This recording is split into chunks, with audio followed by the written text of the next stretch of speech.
Hi friends, வணக்கம் and welcome back to Devi plus kitchen. இன்னைக்கு ஒரு சூப்பரான ஒரு பிரேக்ஃபாஸ்ட் இல்லாட்டி நீங்கள் ஸ்நாக்ஸும் பண்ணலாம், டின்னரும் பண்ணலாம். ஒரு சூப்பரான சேமியா வச்சு ஒரு சூப்பரான ரெசிபி தான் பார்க்க போகிறோம். ஸோ வீடியோ ஸ்கிப் பண்ண ஃபுல்லாக பாருங்க, உங்களுக்கு பிடிக்கும். பிடிச்சிருந்தா மறக்காம லைக் பண்ணுங்க. நம்ம சேனல் இருக்கு, நீங்கள் சப்ஸ்கிரைப் பண்ணலாம், மறக்காம சப்ஸ்கிரைப் பண்ணுங்க. வாங்க வீடியோக்குள்ள போகலாம். ஸோ இந்த சேமியா தோசைக்கு ஃபர்ஸ்ட் சேமியாவை நம்ம வறுத்துக்கலாம், ரோஸ்ட் பண்ணிக்கலாம். நான் பார்த்தீங்கன்னா ஒரு அரை கப் சேமியா தான் இருக்கும், அதை நல்லா ட்ரை ரோஸ்ட் பண்ணிக்கலாம். ஃபர்ஸ்ட்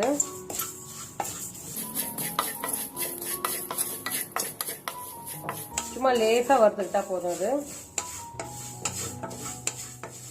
ஸோ இந்த அளவு வறுத்தா போதும். வாசனை வந்துருச்சு, லைட்டாக ஒயிட் ஆகிடும் சேமியா. அந்த மாதிரி ஆனதும் இது ஒரு பவுலில் ட்ரான்ஸ்ஃபர் பண்ணிக்கலாம்.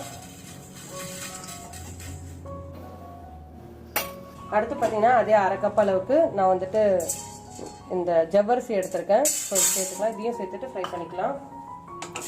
இதில் வந்து நிறைய ஆப்ஷன்ஸ் இருக்குது. ஜவ்வரிசி இருந்தால் ஜவ்வரிசி சேர்த்துக்கலாம், அப்படி இல்லைன்னா ரவை இருந்தால் ரவை சேர்த்துக்கலாம். அரை கப் அளவுக்கு ரவை. நான் ஜவ்வரிசியில் வச்சு தான் இன்னைக்கு பண்ணுறேன்.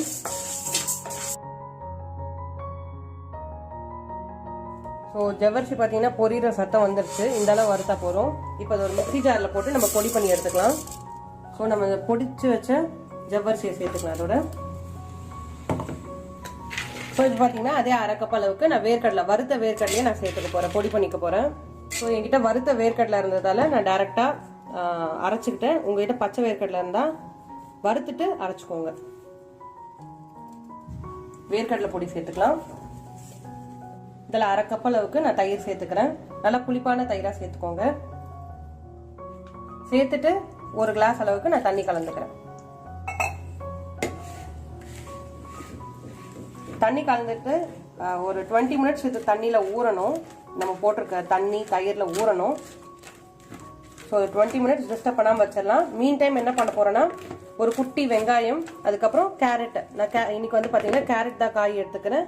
நீங்கள் வேணா உருளைக்கிழங்கு கூட கேரட் தேவையில் கிரேட் பண்ணிக்கலாம். ஸோ நான் இன்னைக்கு கேரட்டும் வெங்காயம் மட்டும் தான் எடுத்திருக்கேன். அதுக்கப்புறம் காரத்துக்கு பார்த்தீங்கன்னா பச்சை மிளகாய். ஸோ இது ஒரு 20 மினிட்ஸ் ஊறட்டும். அது நீங்கள் ஜவ்வரிசியில் தான் பண்ணணும் அவசியம் கிடையாது. சொன்ன மாதிரி நீங்கள் ரவை கூட வறுத்துட்டு சேர்த்துக்கோங்க. பொடி பண்ணியும் சேர்த்துக்கலாம், இல்லாட்டி அப்படியே டைரெக்டாகவும் சேர்த்துக்கலாம்.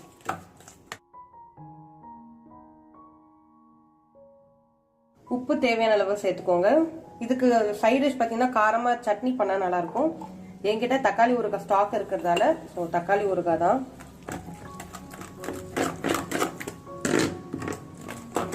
ஸோ தயிர் தண்ணியில் உப்பெல்லாம் போட்டு வச்சுருக்கோம். அது 20 மினிட்ஸ் ஊறட்டும். மீன் டைம் நான் பார்த்தீங்கன்னா வெங்காயம் கேரட்லாம் நான் சீவி எடுத்துக்க போகிறேன், பச்சை மிளகாய் சீவி எடுத்துக்க போகிறேன். ஸோ பார்த்தீங்கன்னா 20 மினிட்ஸாக ஊறி இருக்கு. இப்போ நம்ம வந்து இதில் பச்சை மிளகாவும் கொத்தமல்லியும் சேர்த்துக்கலாம். அதுக்கப்புறம் பார்த்தீங்கன்னா பொடி பொடியாக நறுக்கி வச்சிருக்க வெங்காயம், அதுக்கப்புறம் கேரட்,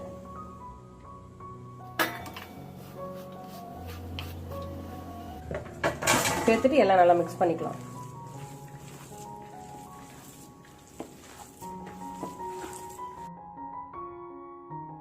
ஸோ இந்த அளவு நல்லா ஊறி இருக்கணும். பார்த்தீங்கன்னாலே தெரியும் நம்ம போட்டிருக்க சேமியா வந்து நல்லா தண்ணியில் ஊறி இருக்கு. இந்த அளவு ஊறினா போதும்.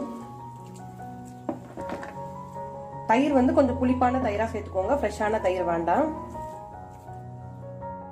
ஸோ தோசைகள் பார்த்தீங்கன்னா காஞ்சிருக்கு. இப்போ நம்ம பண்ண ஆரம்பிச்சிடலாம்.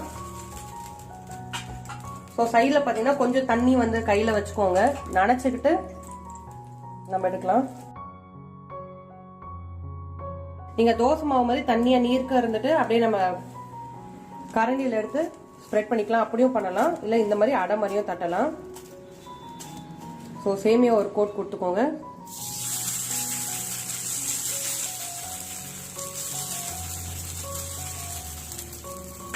ஒரு தடவையும் தண்ணியில் நனைச்சிட்டு பண்ணுங்க, கொஞ்சம் ஒட்டாம வரும். தட்டவும் நமக்கு கொஞ்சம் ஈஸியா இருக்கும். சேமியா ஒரு லேயர் கோட் கொடுத்துக்கோங்க, நல்லா கிறிஸ்பியா சூப்பரா இருக்கும்.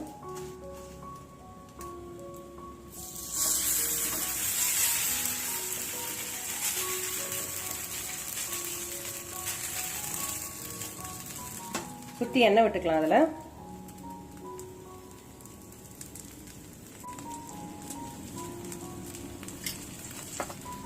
மூடி போட்டு வேக வச்சிடலாம்.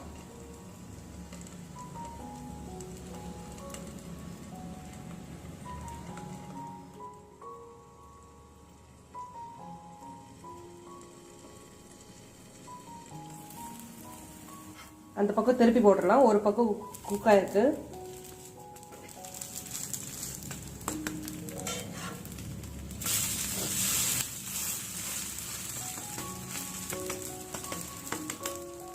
ஸோ 2 பக்கமும் நல்லா ரோஸ்ட் ஆயிடுச்சு, எடுத்துடலாம்.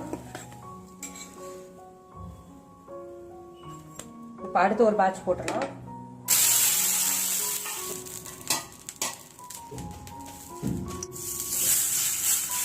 ஸோ அவ்வளோதாங்க, இதையும் எடுத்துடலாம். கண்டிப்பாக ட்ரை பண்ணி பாருங்க, சூப்பராக இருக்கும். குழந்தைங்க விரும்பி சாப்பிடுவாங்க இந்த பிரேக்ஃபாஸ்ட்டை. இது கூட கார சட்னி ஏதாவது வச்சு சாப்பிட்டு பாருங்க, செம்ம டேஸ்ட்டாக இருக்குது. நாங்கள் ட்ரை பண்ணி பார்த்தோம், ஃபர்ஸ்ட்டு 2 சாப்பிட்டது செம்ம சூப்பராக இருக்குது. இந்த வீடியோ உங்களுக்கு பிடிச்சிருந்தா மறக்காமல் ஒரு லைக் பண்ணுங்கள், கமெண்ட் பண்ணுங்கள். நம்ம சேனல் இது வரைக்கும் நீங்கள் சப்ஸ்கிரைப் பண்ணலாம், மறக்காமல் சப்ஸ்கிரைப் பண்ணிவிடுங்க. உங்களை அடுத்த வீடியோவில் பார்க்குறேன். அது வரைக்கும் நன்றி.